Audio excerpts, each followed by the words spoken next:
Okay.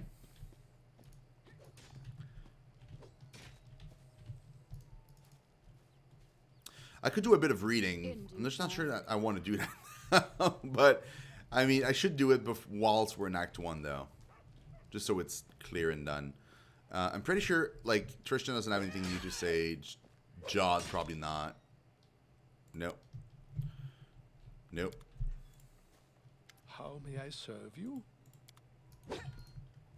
Amory probably has, though. Because we killed the monster, so she probably has something to say about that. So have you proven yourself to be a mighty warrior? I may have. The trial is finished, and if someone ever doubt me, I prove it. Amiri shakes her fist at the unseen offender. So I'm the chieftain of your new tribe. What do you expect of me? Tribe always must have plenty of food. Tribe's enemies must be tough, not some easy scum. Tribe's fighters must challenge the strongest enemies. Also, well, Amiri contemplates deeply. You must rule the tribe, make big decisions. She waves her hand vaguely. Okay. Well, I mean, cool. Nice. Jadol's probably doesn't have anything to say, I'm assuming. Nope. Valerie as well.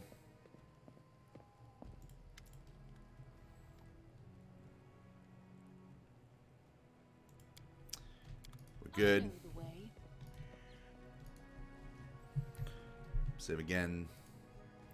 Okay, Harem is a brand new character to the team, though. So he's gonna have stuff to say. Probably tons. I'll go ahead. I'd like to be alone. I'll have plenty of time to think about a great many things while my wounds heal up. Oh, he's not healed yet.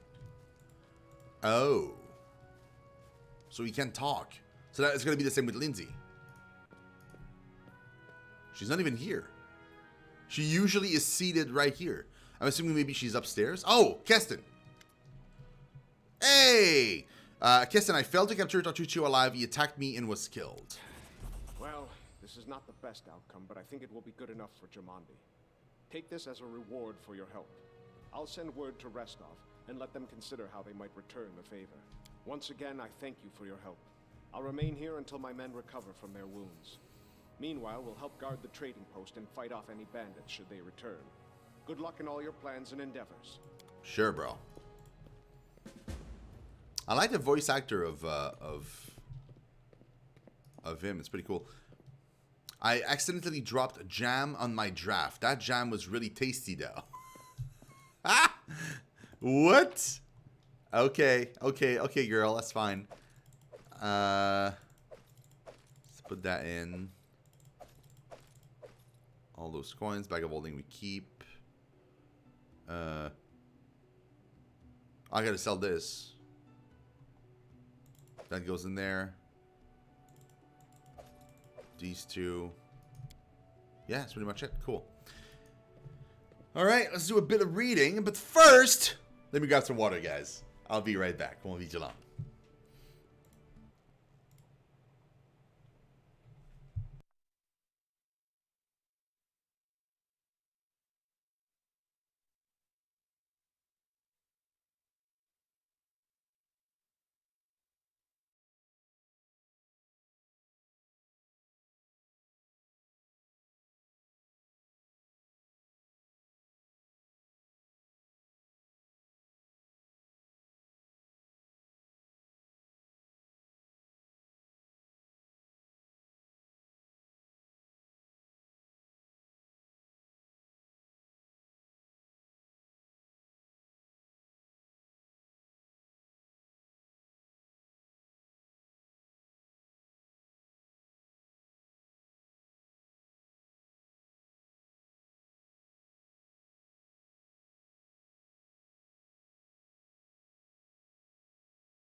Okay, and I'm back. Woo. Okay. All right. So, let's start with Rigungar. What do you want? Have a little chat? All right. It's like we have anything better to do. Tell me about yourself. What is there to know? I was born. I'm alive. I haven't died yet. That enough for you? Do you remember your childhood? Rigungar scowls. What a crap question. I was just a kid when they sold me. Before that, I don't remember much. Smoky fire, stinky hides, always bumping along on a horse. I think I was born in one of the Kelid tribes of Numeria. There are many. Some survive on their own, some give up their pride and serve the Technic League. I guess mine was one of the cowards if they sold their own kids. I remember my father's hand. Rough, scarred, white. So I guess I get this green skin from my mother. But I don't remember her. I think I remember playing with another half-orc child. A brother, maybe. For some reason, they didn't sell him. Just me. Father gave him his dagger to play with. Never gave it to me. Huh. I don't want to remember. Forget all this. I'm an orphan. Rigungar waves his hand wryly. I grew up a slave. That I remember well. So many things burned into my memory. Most of all, I remember her. My Octavia. Today, we are almost the same age, but back then she was twice as young as me. Just a child, but a brave one. Cunning, bold, and beautiful. The most beautiful girl in the world. What deity do you worship? Ha! Never got much help from the gods so far. If you make me choose, I'd say Calistria. Who else could I worship? I think it's the most evil sorceress. Known as the Savored Sting and the Unquenchable Fire, is the goddess of loss and revenge. Yeah, okay. The Savored Sting, the goddess of pleasure, fun, and revenge. Oh, yes. Where did you get your magical powers? What magical powers? The hell are you talking about? Oh, you mean these? Rigungar makes lightning run over his hands with a contented smile, then snaps his fingers, invoking a shower of blinding sparks.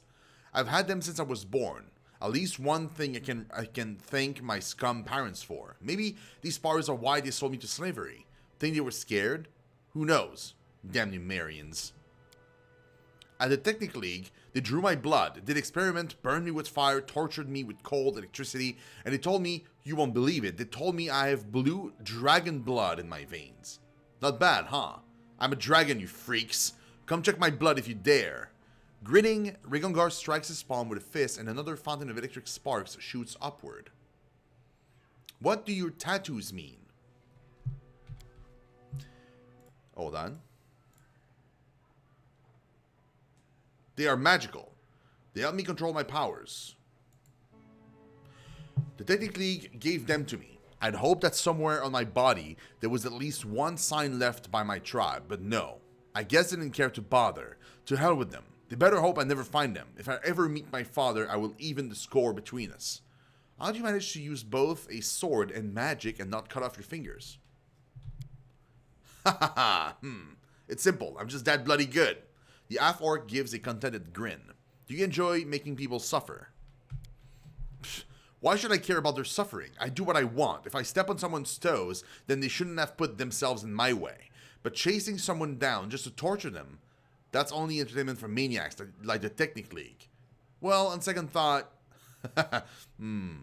for them I would make an exception. I'd love to watch as I fry them nice and slow.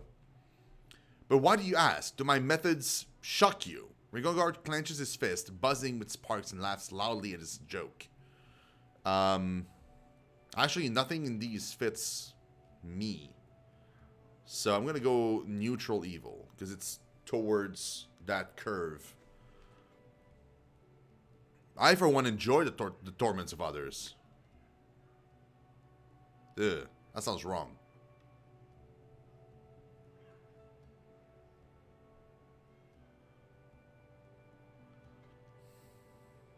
Let's go with chaotic. I feel like neutral is the answer's kind of weird.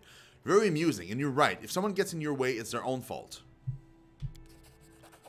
That's what I say. There's too many freaks who don't understand. Just asking to be run through with a sword.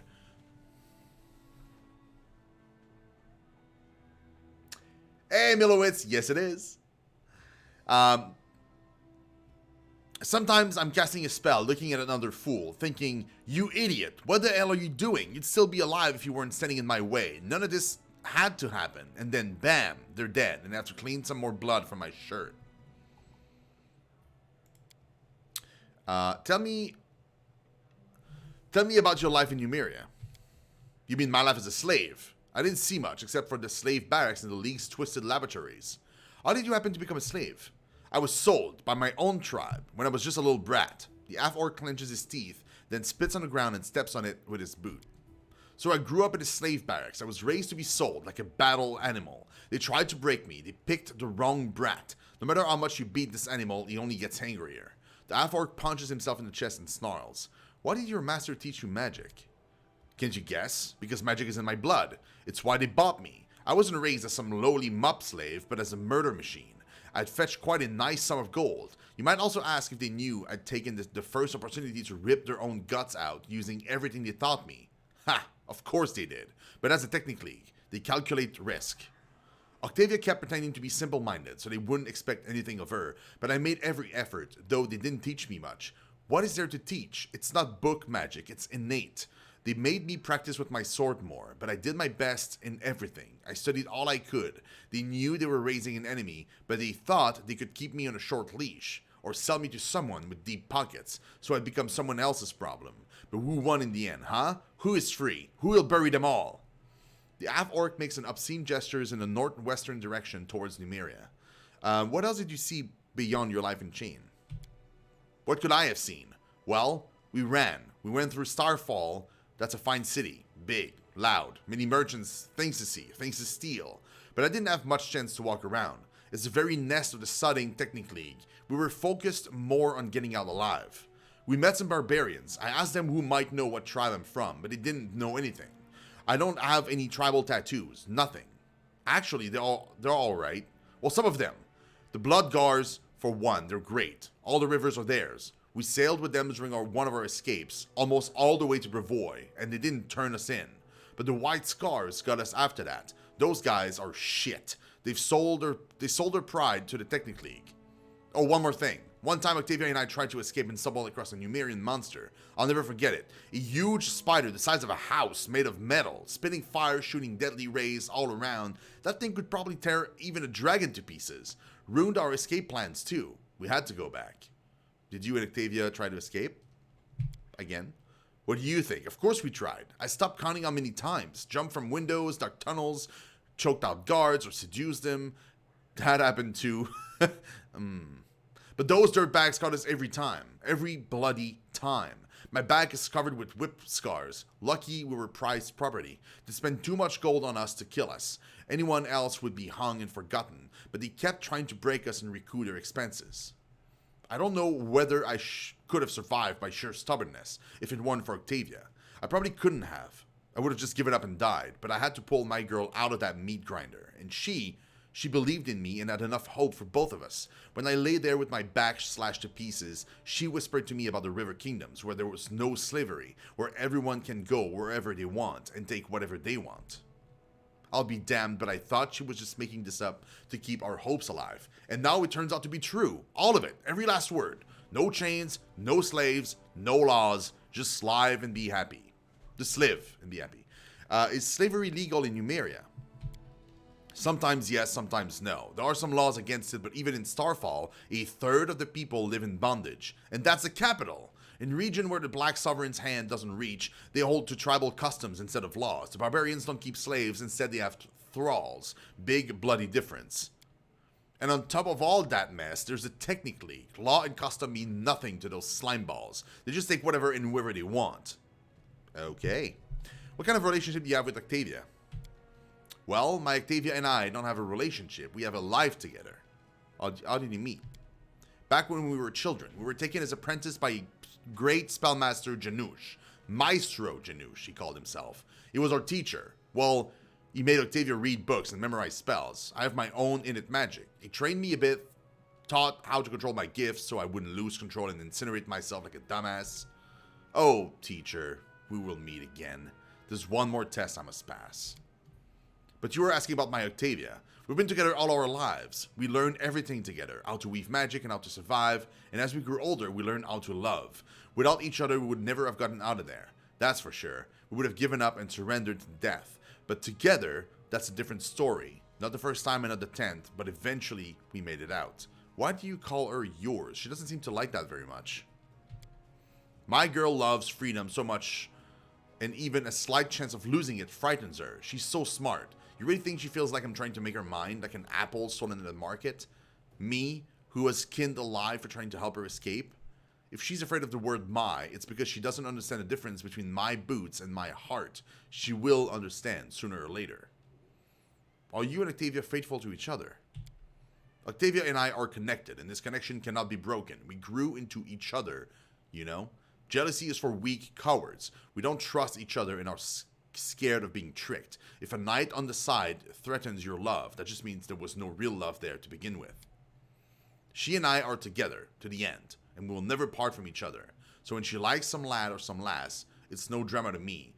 I just ask her whether she wants me to leave them alone or join in, and she does the same.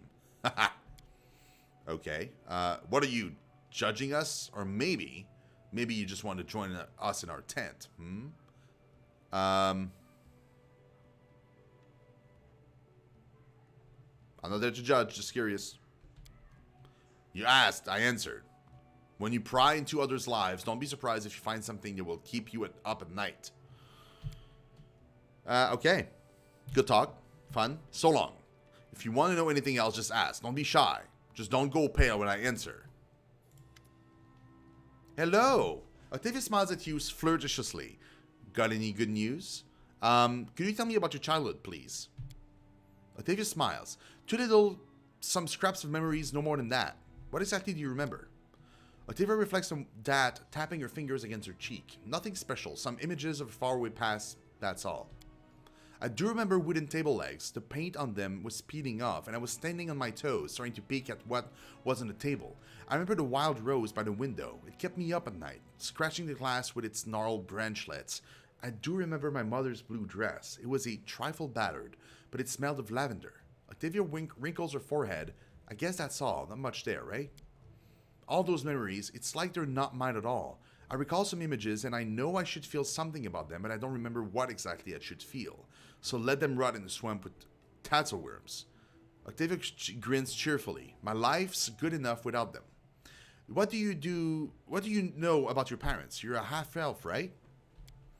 Am I? Octavia examines herself as if seeing herself for the first time. You know, I think you might be right. I'm rather slim and tall, and I can see well in dim light.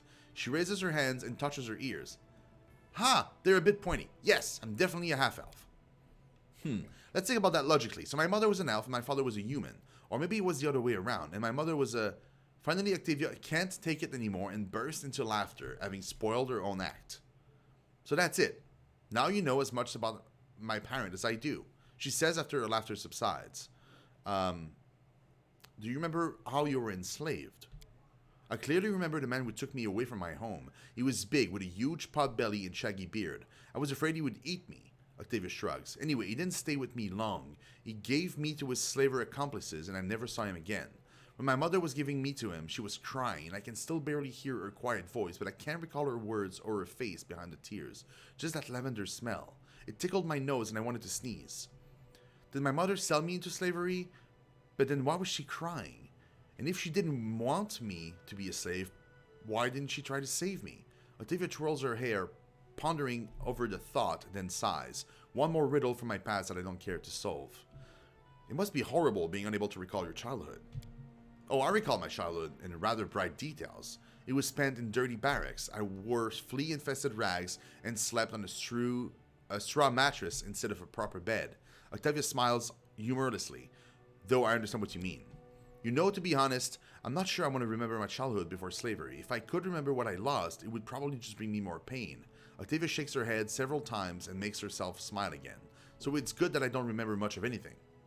She's not wrong. Will you tell me about your life in slavery? I don't like to recall it, but if you insist. Octavia frowns. The slaver from the Technic League tried to ruin my life, but all they could do was ruin my childhood. How did you happen to find yourself in the Stolen Lands? My enslavers from the Technic League funded a large expedition into the Stolen Lands. 100 agents, tens of slaves, wagons. We were to search for some ancient artifacts or ancient ruins. Octavia shrugs. Our group never made it to the Technic League hideout. Along the way, it was attacked by the future owner of the Stolen Land herself, and I'll be forever grateful to her. Octavia winks cheerfully. Haha, that was us. Did you have any masters over the years? Yes, many of them. Some owned me for years, others felt they had enough of me in a couple of months. Trust me, I did all I could to make every master eager to get rid of me. A slave that's trained in magic, it is a rather expensive thing, so they wouldn't kill me. At least that was the hope. So I drooled and played an idiot, and I listened as every new master argued with my former one, trying to return me. Sometimes I punctured the pages of magic book I was forced to copy with a quill. Other times I pretended to mix up the spells, so instead of lighting a magic torch, I set a dozen of dancing lights floating just below the ceiling. Of course, most of these tricks of mine usually ended badly. I got punished on a regular basis. My back still remembers the master's whips, though all my scars from those times are long gone. Where did you learn to use magic? Oh, I was taught magic by Janusz of Starfall, one of the most famous wizards in Numeria, Maestro Janusz, as he insisted on calling himself. Octavia's voice overflows with contemptuous sarcasm. Anyone would be happy to learn from such a great master, and only a talentless bitch like me would dare to reject his teaching and indulge in her laziness. At least that's what Maestro Janusz used to repeat constantly while whipping knowledge into my back. The great Maestro was a big fan of punishment. Octavia's lips pressed into a thin line. The Technic League didn't care if a few slaves died under the Master's whips, as long as Maestro Janusz provided an arcane-trained one in return. Officially, there's no slavery in Numeria, but the Technic League is above any law. A slave with an aptitude for the arcane is worth much more than a regular one. The slave's repertoire is limited to the simplest and safest spells, of course. Have you ever tried to run away? What a silly question. Of course I tried. As soon as we saw even the tiniest opportunity to get free, Reg and I grabbed for it. On one occasion, we jumped from the cart into the river. There was a time when we spent weeks trying to dismantle the far wall of the barracks and make a path out. Sometimes we attacked our guards when they least expected it. We craved freedom. We lived only to dream about it. Those short days, sometimes weeks, that we spent on the run were the happiest days of my life. We used to hide in the woods or blend in with the crowd of the streets. On the streets of Starfall, midnight stars were our guiding lights, and we shared our dreams with them. To reach the river kingdoms, for in these lands there were neither slaves nor masters. We were starving and freezing, but that was the real life. Too bad it usually ended too soon. The Technic League agents always found us in the end.